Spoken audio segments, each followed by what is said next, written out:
The Council on American-Islamic Relations, also known as CAIR, works to defend people who've experienced hate crimes and discrimination, specifically Arabs and Muslims. The Chicago office has been handling civil rights cases for more than 20 years now, and some new data shows numbers of reported complaints is up. Between September of last year and August of this year, CAIR-Chicago's legal team handled 845 cases. That's similar to 2025, but we want to note that it was hundreds more than the year before that at 518. So we're talking about a 40% jump from then to now. And these cases span several different areas, from employment to housing, airports, government, the FBI, and schools. And joining us now is Ahmed Rehab, the Executive Director of CAIR-Chicago. Ahmed, thank you for bringing this information to us and joining us on the show. It's a pleasure. Thank you for having me.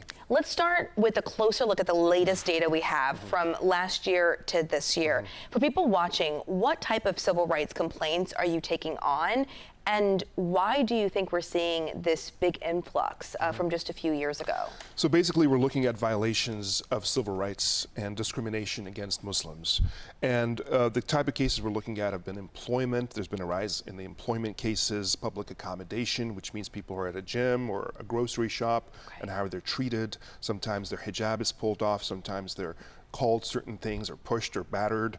We have a lot of airport and travel cases, as well as a lot of immigration and asylum cases as well. And the causes, in my opinion, this is not an organic reaction. You know, Muslims live in this country, they belong, they contribute, they're highly educated, they're well off, they're integrated. The problem is it's an engineered and curated sort of hatred from the outside in order to pummel through the agenda of a special interest, which is to say, hey, Americans, you need to pay your tax dollars to support this genocide or to support wars abroad.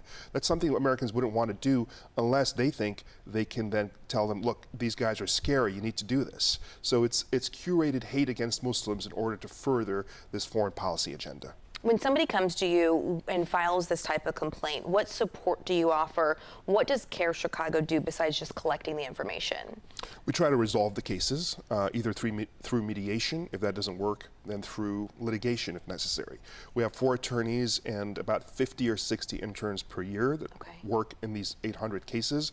We saw an increase of about 14% in the first quarter of this year, even versus last year. You're correct that both this year and last year are a lot more cases than the year before because of the Gaza war and the reaction to that. But even vis-a-vis this year and last year, the first quarter, 14%, 189 cases versus 166.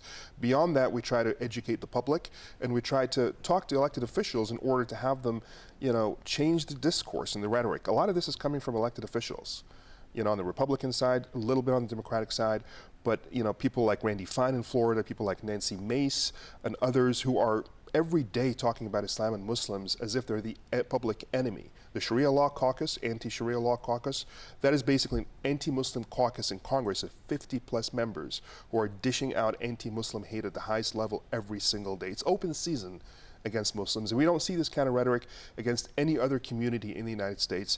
How much it is allowed to happen and how little pushback from the media, quite frankly, or from the president, who himself is part of this, or from the political establishment that we see. Very little.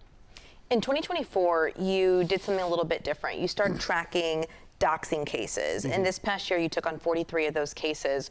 What is doxing, and why did you add this category to what you track? Doxing is a bullying technique that calls out your address or where you work when you publicly comment on a matter in order to silence and censor and chill your freedom of speech, to shame you into silence. We track that because it's been on the rise, again, since people have spoken out against the genocide in Gaza. They've been called Hamas-linked, they've been called terrorists, they've been called anti-American and other things, and they've been doxed. People have attempted, those who dox have attempted to get them fired from their jobs, you know, pushed out of their housing, or otherwise defamed online. And so it's a real problem, and Illinois actually has a law against doxing, and we've been litigating against that law here in Illinois. And really quickly, in just a few seconds, can you tell me what you're going to do with the information that you just gathered? So this information is reported to various governmental agencies and local agencies as well, human rights commissions and civil rights commissions, in order to hopefully inform how public policy can be shaped and how the public conversation about racism and bigotry as it pertains to Muslims amongst many other groups ought to move forward. In my opinion, we're not doing enough in this country, at a national level specifically, but even at a state level, in order to shed light on this very unique problem and have a strategy and a plan to fight it. A lot of it happens online.